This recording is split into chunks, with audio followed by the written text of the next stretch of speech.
Hey guys, I'm Scotty. This is Sergio. Welcome to Talking Ball with Scotty and Sergio. Sergio, how are we doing, brother? G'day, mate, from the east side. How are you Yeah, doing? I'm good, man. I am good. A little bit of a sore throat at the moment, so I'm sorry if my voice is a little bit off. How's Cali? How's LA doing? It's good. A lot of rain, which is very unusual for us, but there's nothing better than sleeping with rain randomly. Oh, It's 100%. one of my favorite things in the world. Saturday morning. Is it Sunday morning? Saturday night for Saturday you? morning, yeah. Yeah, nice little sleep. Get that rain on your side. Serge, we got a few things to break down today. We had the debut of the Nets trio playing in Cleveland. We also had some Cole Anthony magic, Joel Embiid's monster game against the Celtics, the Hawks players delivering an OT, and what to do with Blake Griffin and Derrick Rose for the Pistons. But first, before we get into that, just one injury to really talk about. Christian Wood, he's rolled his ankle. He's most likely going to miss a couple of weeks for the Houston Rockets, but they're down the bottom of the Western Conference anyway at the moment, Serge. They got some picks Yeah, it coming could be in this costly year. for them. Wood was on a bit of a tear lately, so it's going to be a hard piece to replace now. Yeah, especially since they've got Victor Oladipo back in the trade and he hasn't looked too bad. So, yeah, unfortunately, they're going to lose their starting center who's been playing almost at an all-star level this year, Christian Wood. Great level. Came out of, he had a good year last year, but this year he's really taken it to the next level. It was really funny the other day when he called Shaq a casual. Did you see that? Yeah. That was hilarious because Shaq's like, "Oh, I really didn't know much about you," and he's like, "Oh, it's all right. You're a casual, kind of like a casual fan." That was just, and it was quick. Like he didn't even stutter.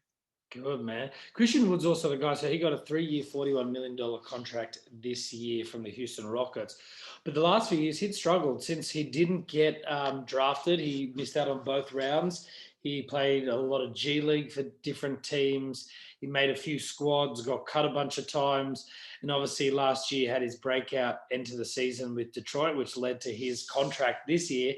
But on his draft night, his girlfriend broke up with him because he didn't get drafted.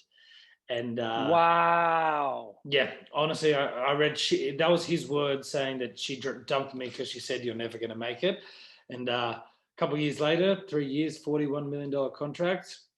Could have been Mrs. Wood, but no. Maybe he can dedicate the Most Improved Player of the Year award to her at the end of this Oh, year. please. That would be brilliant. He's definitely in the running for that. There's a few people in the running, but he's got to be pretty close, Christian Wood.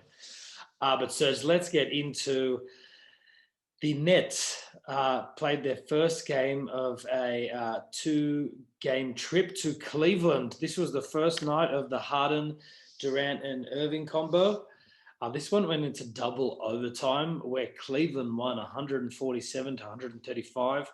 But for the Nets, Harden had 21 points, 10 rebounds, 12 assists. Durant had 38 points, 12 rebounds, 8 assists, and 4 blocks, and 37 points and 3 blocks from Kyrie Irving. So they got plenty of points, rebounds, assists, blocks, everything from their starting three. But it was the Collin Sexton show with 42 points, 5 rebounds, and 5 assists.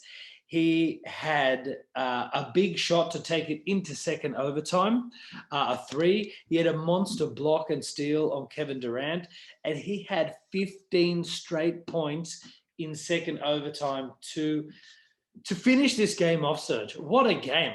How about them Cavs? Absolute beast. And it has to be mentioned that he did it wearing Kyrie's old number, playing for the Cavs, and wearing Kyrie Nike shoes. They also What had a slap in the face. they in Cleveland. They had like a montage of to Kyrie as well to show how much they supported him. But that was a great win for them. Chetty Osman obviously kicking in with 25 points, 7 rebounds, 7 assists. But we've spoken about this. I watched a lot of this game. Oh, the Nets, especially with getting rid of Jared Allen in that trade. There's no defense on this team, Serge. It's tough to watch. I mean, like, look at these guys. The big three, they put up 96 points. That's insane. And they still couldn't take down Cleveland. And that just goes to show, they're just lacking on, they're gonna have to make up on offense. They can't really make those mistakes on defense. There's just not that much room for error, or at least as much as we thought they had, even having those 3 great players. Yeah, you can't judge them too much after one game, but I think in their first game the other day, Kevin Durant and Harden, they beat the Milwaukee Bucks, and we were saying that great offense beats great defense, but you need to have some defense because I know that you've played an extra 10 minutes, but 147 points, man, That's nuts. It doesn't matter if it's double overtime. That's a lot of points, Mhm. and especially in the second overtime, they just fell apart. It's interesting to see. I did like kind of the system they were running. It was going more through Harden with a point, and Kyrie was kind of playing as kind of like more of a shooting guard, which I think that's definitely it's going to work better. Yeah, I think Harden is definitely the point guard, but he needs to find his own shot as well. There are a couple of games. This game he didn't take a lot of shots, um, but we're talking Jarrett Allen. I don't know how they traded him because DeAndre Jordan. I said this. I've been arguing with people on Facebook about this. I saw him a couple of years ago in Dallas. DeAndre Jordan doesn't know how to defend. He gets lost in pick and rolls, and he might have a monster block every now and then. But when you're 7 foot, you should be having a couple of those blocks. But Jarrett Allen had a couple of monster dunks on the nets in this game, showing them what they gave away. Yeah, he even laughed after one of them. He must have felt weird dunking over his team. Yeah, yeah. But he's got traded, and Cleveland looked like Yeah, I they're mean, we moving talked about forward. it at the beginning of the season. We talked about it at the beginning of the season because we were both, I think, edging towards Allen being a starter, and they put DeAndre Jordan as a starter, but Allen was just putting up better, like everything, more efficient as well. Yeah, yeah, 100%. Well, we'll see what continues to happen with the Brooklyn Nets. The next game, Serge, we had the Magic traveling to Minnesota. This was a dream for Cole Anthony, down 96-94 with seconds left. Off balance 3-pointer at the buzzer to win the game 97-96. He also got the interview on NBA TV, and he gets back to his locker room and gets doused with water and Gatorade and kombucha, whatever these guys are drinking these days. So what a game, man. What a win. He's done really well, Cole Anthony, since Fultz has gone down. What a great win. I mean, Cole Anthony is one of those players that you've seen since the beginning of the year, just coming with so much confidence. He looks like a player that's been in the league for 5 years, and it's just great to see. It's great to see also, getting that game winner, christening that system, and it's going to giving me more confidence moving forward. He's looked really good, and he's fit into the offense. Kind of a similar role to Markelle Fultz. He's a good shooter. He's driving a lot, but he's only averaging about 10 shots a game. So he's getting his shots in the flow of the offense. He's not really pushing anything. They've got a couple other go-to guys, obviously, in that team. Evan Fournier is a better shooter, and Vucevic having a great season. But it's great to see these rookies come out and not necessarily chuck up shots all the time to try and help the team win. Yeah, I think it's the game's changed, and the players don't have to prove themselves from the total points. It's more how they influence the game all around, and that's it's good to see. They're just better coached, and they're just they're showing through other things, through other stats, how efficient and how motivated they are. Yeah, and on the other hand, it's not looking good for the T-Wolves at the moment. Obviously, Cat is out with COVID. We wish him the best, but they're losing. They're pretty much dropping every game at the moment, the Timberwolves. So I think they're looking forward towards this lottery and again, try to get one of these big kids coming out of college. But there might be a trade there. I don't know. I don't trust D'Angelo Russell that much, to be honest. I'm surprised because those two were supposed to be really close, and they really banked on that being their duo moving forward. So it's kind of disappointing. Hopefully they can turn around. D'Angelo Russell just hasn't had the year that he had a year ago or 2 years ago. Yeah, you don't have the pieces around you either, like you did in the Nets. Great shooters like Spencer Dinwiddie and Joe Harris and some like Karis LeVert and some of these guys, but they really. I think him and Kat have played barely 15 or 20 games in the season and a bit they've been together. So they need to get those two on the court. And they need to get Kat obviously healthy. Kat is the key to the Minnesota Timberwolves. He should be a perennial all-star every year when he's fit. I mean, Karl Anthony Towns, when healthy and playing at his full capacity, is arguably the best center in the league. 100%. Or at least 100%. he's one of the most talented players at that height. I think he's the best three-point shooter out of all the bigs as well, maybe apart from someone like a Jokic. Yeah, but for sure. We had a really big game, Serge. Boston traveled to Philly. Obviously, Boston's still without Jason Tatum at the moment. Philly without Seth Curry. But they got a lot of contributions. Smart had 25 points. Brown had 26 points. Kemba Walker had 19 points. Daniel Tice had a double-double off the bench, 23 points and 10 rebounds. But Philly killed them in the last quarter, 31-17 to close out this game and win 117 to 109. Simmons had a nice game with 11 points, 8 rebounds, 8 assists. Only took 5 field goals. Got to the free throw line 10 times. But this was the Joel Embiid show. He had a nice double-double with 42 points, 10 rebounds to continue his really dominant start to the season, Serge. That's great to see. I mean, this is a guy who, again, we'll put him up there with Karl-Anthony Towns as arguably the most talented big man in the league. So, he has to be in shape, and he has to be the go-to guy on that team. And I think Ben Simmons has kind of taken a step back. I don't know if it was kind of like some drama with the trade that he's just not putting up those big numbers, but he's still being that facilitator. And I think they've fallen into their roles where, Embiid's going to put up shots. And that's what needs to happen. He needs to be their number one option every single time down the court.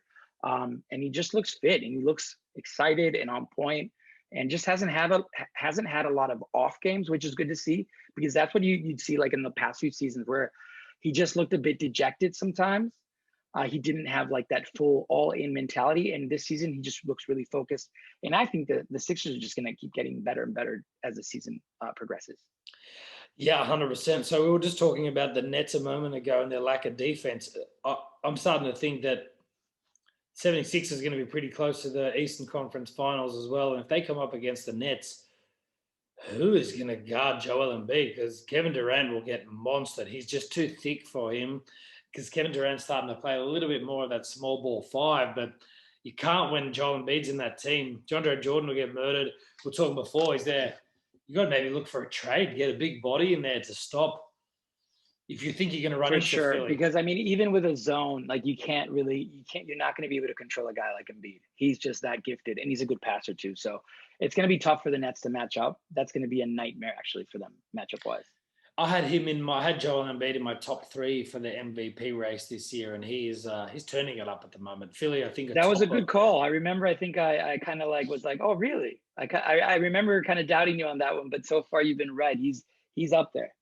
They've just put. It seems like Philly this year. They've just put the right pieces around Ben Simmons and Joel Embiid, and obviously they've had a few players missing during injury, but mostly because of COVID protocols. But the 2 consistent parts have been Simmons and Embiid, and the team around them, whether it's rookies like Tyrese Maxey, Shake Milton, Seth Curry had it going earlier on the season, and Tobias Harris, man. Tobias Harris is having a really good season. I think he's shooting just under or around 50% from 3 this year.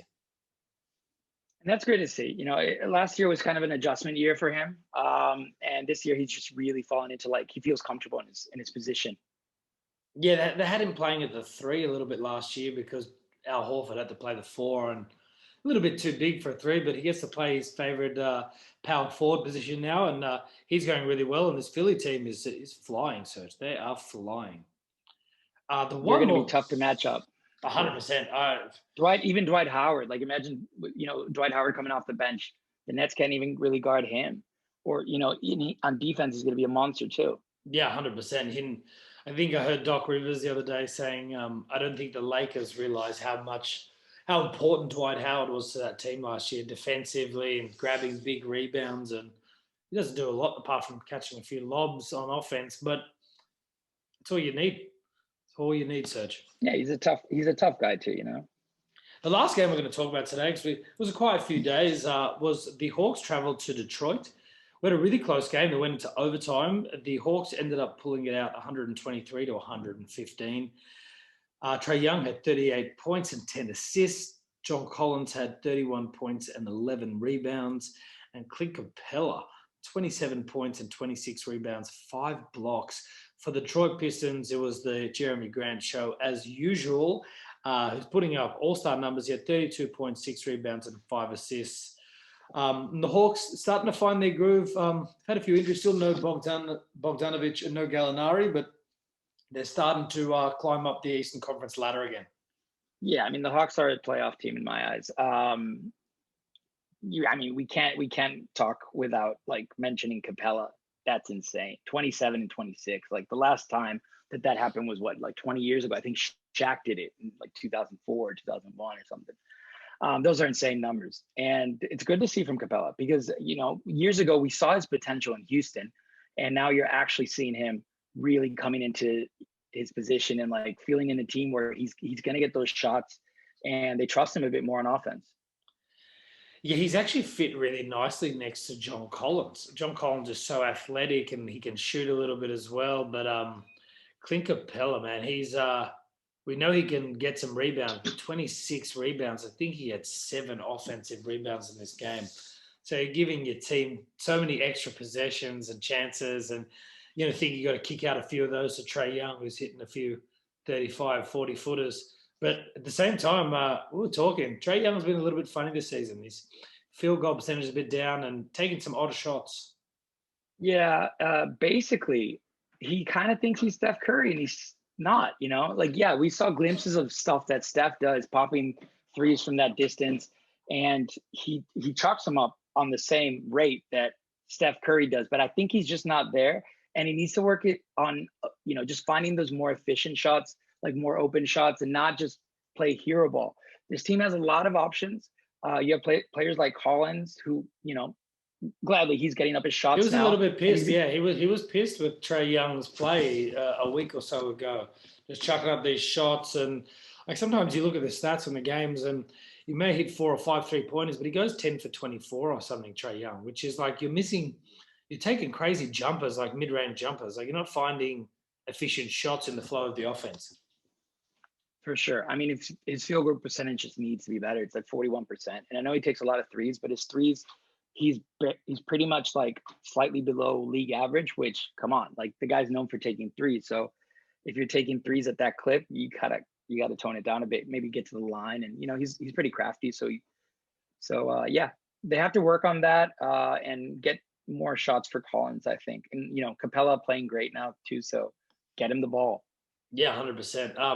On the other hand, Jeremy Grant is still killing it on a bad team. So I'm not 100% sure if he makes All-Star team this year, because Detroit look like they're going to be coming 15th in the Eastern Conference. But that brings me on just to the last thing I wanted to have a chat about, Serge. Clearly, this isn't Detroit's year. We've got a lot of young guys coming through. They're trying to build up Killian Hayes, who's injured at the moment, Sadiq Bey. Give some of these young guys a chance. There has to be a trade. Tank must be in the back of the mind, even though we hate saying that for the Detroit Pistons. Detroit's a team that's tough to watch at the moment because Blake Griffin, not quite sure what's going on with him. He's just a shadow of what he's been the past few years. I think he's dealing with some injuries, isn't he? He's always dealing with injuries, Blake, these days. I don't think his knees are like come back at all. Like when you're a big dude and you keep having knee injuries. Yeah, and I think that it's great that Jeremy Grant's kind of picking up. He's kind of he's become the number one option, but they're deferring to him too much, and the team doesn't have a good flow. Their second unit, Rose, hasn't been as good as he was last year. I think they're a bit discouraged with what's going on. Like the record just speaks for itself. I think they need to move those players because I think you can get some value out of Rose still, and especially for those teams that are going for a championship run. We talked about it. The Clippers would be a great, to have Rose. I'm sure the Lakers actually probably don't need him, but the Clippers, man, even Brooklyn, like as a backup point guard, Yeah, maybe I was just thinking the Clippers, unless you're getting rid of, it's gone past my brain, the backup point guard for them, Lou Williams. I don't know if you can have Lou Williams and Derrick Rose on that same kind of team. They're not. It's not like they're exactly similar players, but neither of them are particularly great on defense. That's true. I mean, you're not going to get a Beverly type player out of them, but they are more playmakers than Beverly. And I think that's the main thing with the Clippers. They do need another player that creates movement and, can drive and dish and a better passer. But yeah, the Pistons, it's not looking great. I do think they need to move those players. It's going to be tough. I wish Griffin was having a better year up to this point because he didn't, like before the injury last year, he did have a pretty, like the last 2 seasons are pretty good for Detroit. He was an all-star in his first season for Detroit, I think. Not last year, the year before. When the first year he got traded from the Clippers, he did quite well. So I don't know. They're going to have to move some pieces. Detroit needs to think putting pieces around Jeremy Grant, younger pieces, and yeah, it's kind of a rebuild. Yeah, it's the thing with Blake Griffin is the contract's so big that it's just who wants to take him on. And I feel like we always say this team, but Charlotte Hornets, what do they got to lose, man? They got Devontae Graham's having a pretty crappy year this year. You got to either get rid of Devontae or Terry Rozier if you're going to hand the team over to LaMelo. And I don't think you can get rid of Terry Rozier at the moment. He's a pretty solid defender, Terry, and he's had a couple like 40-point games or 30-point games this year. He's been on fire. So. Yeah, I mean, I remember talking about that with you. I think they can coexist with LaMelo. It's going to be, for this year at least, I think they could. Yeah. Well, that'll be interesting. We'll see what happens. Obviously, the Pistons probably not going to win too many games. The trade deadline, I think, is in March this year. So plenty of time. This is one of those crazy years, Serge. I think we're going to see a lot of really interesting trades. Really interesting trades. I'm scared now. Beal's on the trade front too. So I really don't want to see him go to the Lakers because come on. Why don't let me write that on my notes. Our next pod we'll have a chat about Bradley Beal, where he could go. But there are options. There are a lot of options with especially Miami and Denver make some pretty interesting options there. But we'll save that for our next pod. Thanks for tuning in, guys. Thanks for catching up, Serge. You got much to do the rest of the day, mate? Yeah, I gotta start packing my bags. Off to Chile. Yeah, buddy. 1 week? Yeah. Tuesday. Oh, man, that's coming up quick.